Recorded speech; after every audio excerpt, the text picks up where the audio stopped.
আসসালামু আলাইকুম সম্মানিত ভিউয়ার্স, আরকে টেলার্সের পক্ষ হতে আন্তরিক শুভেচ্ছা অভিনন্দন। তো বন্ধুগণ, আজ আমি আপনাদেরকে দেখাবো একদম সহজ নিয়মে কিভাবে ডিভাইডেড হাতা বা মৌসুমী হাতা কাটিং করতে হয়। আমি আপনাদেরকে আজকে কাপড়ে কাটিং করে দেখাবো না, ঠিক আছে? একদম প্যাটার্ন কেটে কাগজে কাটিং করে আমি আপনাদেরকে দেখিয়ে দিব। একদম সহজ, এর সাথে সহজ নিয়মে আর ডিভাইডেড হাতা বা মৌসুমী হাতা কাটিং করা যায় না, ঠিক আছে?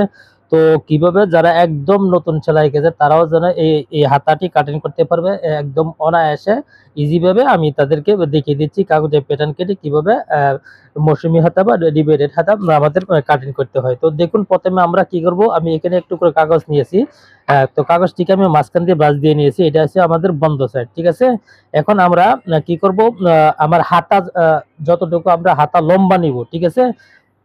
তো প্রথম পার্টে আমরা 5 ইঞ্চি বাদ দিয়ে, অর্থাৎ 5 ইঞ্চি আমরা নিচে ফ্রিলের জন্য বাদ দিব, ঠিক আছে? তো এক্সট্রা কাপড় আমরা এখানে জয়েন করব, তো 5 বা 5.5 ইঞ্চি আমরা বাদ দিব। তো বাদ দিয়ে দেখুন, প্রথমে আমি এখানে একটা মার্ক করে নিচ্ছি। এখানে সেলাই মার্ক করে নিচ্ছি আমি প্রথমে। তো এখানে সেলাই মার্ক করার পর এখানে আমি নিব 5 বা 5.5, যে যতটুকু যার যার বডি অনুযায়ী, অর্থাৎ মেজারমেন্ট অনুযায়ী আমাদের এখানে নিতে হবে। তো আমি এখানে 5 ইঞ্চি নিলাম, নিয়ে দেখুন একটা মার্ক দিলাম, ঠিক আছে? তো এখন আমাদের হাতার লম্বাটা যতটুকু হবে তার থেকে আমরা 5 বা 5.5 ইঞ্চি এখানে আমরা বাদ দিব। তো আমি এখানে 5 ইঞ্চি বাদ দিয়ে আমার হাতার লম্বা যতটুকু আসতেছে আমি এখানে হাতার লম্বাটা নিয়ে নিলাম, ঠিক আছে? দেখুন, এখানে অতটুকু আমার হাতার লম্বাটা নিয়ে নিব এবং সেলাইয়ের জন্য নিব আমরা 1/2 ইঞ্চি। তো এখন এখান থেকে আমরা কি করব, 3-3.5 ইঞ্চি নিচে আমরা একটা মার্ক করব, দেখুন এরকম ভাবে। তো বন্ধুরা, ভিডিওটি তোমরা মনোযোগ সহকারে দেখবে, তাহলে এই ডিভাইডেড হাতা দিয়ে তোমরা কাটিং করতে তোমাদের আর কোনো প্রকার কোথাও কোনো প্রকার সমস্যা হবে না। আমি কাগজে একদম প্যাটার্ন এঁকে একদম সহজ নিয়মে দেখিয়ে দিচ্ছি কিভাবে আমাদের ডিভাইডেড হাতা কাটিং করতে হয়। তারপরে এখানে মোড়া যতটুকু রাখা দরকার রেখে আমরা এখান থেকে জাস্ট রাউন্ড শেপ দিয়ে নিব, এটাকে হাতার আর্মহোলের শেপটা দিয়ে নিচ্ছি। দেখুন এরকম ভাবে আমাদের শেপ দিয়ে নিতে হবে। তারপরে এখান থেকে এই পর্যন্ত আমাদের এটাকে মার্ক করে নিতে হবে এরকম করে। তারপর সেলাইয়ের জন্য আবার আমাদের মার্ক করে নিতে হবে। তো অতটুকু যাবে আমাদের সেলাইতে, ঠিক আছে? এখন আমরা জাস্ট এটাকে মার্ক অনুযায়ী আমরা কেটে নিব। তো দেখুন, তো বন্ধুরা, ভিডিওতে যদি আপনাদের বুঝতে কোথাও কোনো প্রকার সমস্যা হয় অবশ্যই আমাকে কমেন্ট করবেন, আমি আপনাদের প্রশ্নের উত্তর দিতে চেষ্টা করব ইনশাল্লাহ। তো দেখুন, এখানে প্রথমে আমি উপরের অংশ কেটে নিচ্ছি।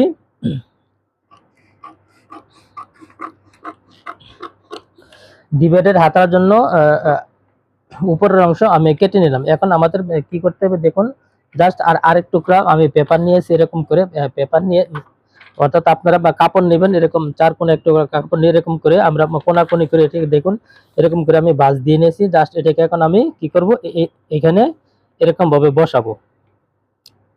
তো এরকম ভাবে বসানোর পর এখন আমরা এই যে মার্ক দিয়েছেন এই মার্ক বরাবর এটাকে, তো এটাও হচ্ছে আমাদের বন্ধ সাইড আর এটাও হচ্ছে আমাদের হাতার বন্ধ সাইড, ঠিক আছে?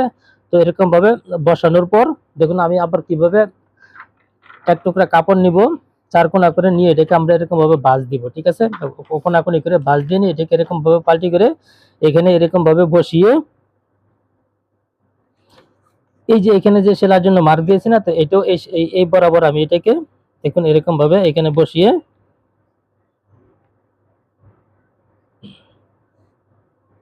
সেলাই বরাবর একদম আমাদের বাঁশ দিয়ে বসিয়ে এখান থেকে আমাদের কেটে নিতে হবে এই অংশটুকু।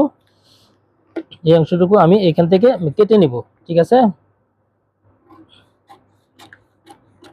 দেখুন এই অংশটুকু কেটে নিয়ে এই পাটটা আমি এই বরাবর এখানে বসাবো, অর্থাৎ অতটুকু পরিমাণ আমাদের সেলাইতে চলে যাবে। তো এইখানেও সেলাই নিয়েছি 1/2 ইঞ্চি, এইখানেও সেলাই নিয়েছি 1/2 ইঞ্চি, এরকম ভাবে আমাদের বসিয়ে নিতে হবে।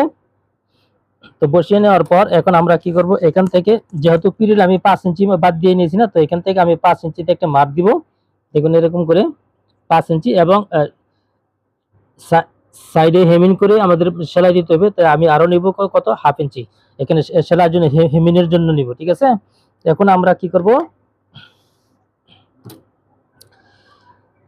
এই যে এইখান থেকে এই পর্যন্ত আমাদের এরকম করে একটি মাপ দিতে হবে। দেখুন এরকম করে মার দিয়ে নিয়েছি। মার দিয়ে নেওয়ার পর অতটুকু যাবে আমাদের সেলাইতে চলে যাবে, হ্যাঁ? তো হাতাটি দেখুন এরকম ভাবে আমাদের মার দিয়ে নিতে হবে এখানে।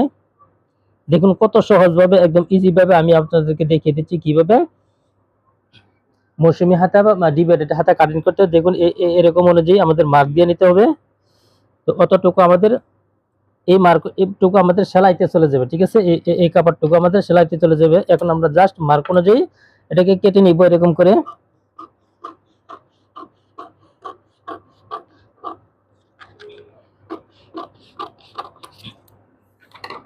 দেখুন বন্ধুরা হয়ে গেল আমার ডিভাইডেড হাতা বা মৌসুমী হাতা কাটিং। দেখুন কত সহজ, একদম ইজি ভাবে আমি আপনাদেরকে কাটিং করে দেখিয়ে দিয়েছি কিভাবে মৌসুমী হাতা বা ডিভাইডেড হাতা কাটিং করতে। দেখুন কত সহজ ভাবে কাটিং করে দিয়েছি। তো বন্ধুরা আশা করি ভিডিওটা বুঝতে পেরেছেন। তো ভিডিওটিতে যদি আপনাদের বুঝতে কোথাও কোনো প্রকার সমস্যা হয় আমাকে কমেন্ট করবেন, আমি আপনাদের প্রশ্নের উত্তর দিতে চেষ্টা করবো ইনশাল্লাহ। দেখুন একদম সহজ ভাবে আপনাদেরকে দেখিয়ে দিচ্ছি। এটা হচ্ছে আমাদের নিচের পার্ট আর এটা হচ্ছে আমাদের উপরের অংশ। এখানে এই পার্টটা এখানে এরকম ভাবে আমাদের জয়েন হবে, ঠিক আছে?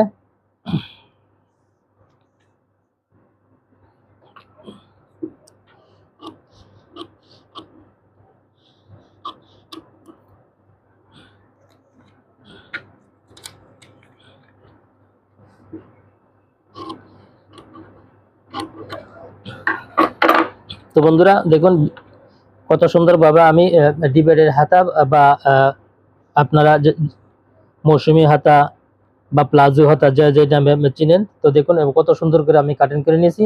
তো বন্ধুরা ভিডিওটি যদি আপনাদের ভালো লাগে অবশ্যই আমার চ্যানেলটিকে সাবস্ক্রাইব করবেন এবং পাশে থাকা বেল আইকনটি ক্লিক করে দিবেন, যাতে করে পরবর্তীতে এমন ধরনের নিত্য নতুন ভিডিও আপলোড করার সাথে সাথে সবার আগে আপনাদের কাছে নোটিফিকেশন চলে যায়। তো বন্ধুগণ আজকের মতো এখানে বিদায় নিলাম। আল্লাহ হাফেজ, সবাই ভালো থাকবেন, সুস্থ থাকবেন। দেখা হবে অন্য কোনো ভিডিওতে ইনশাআল্লাহ।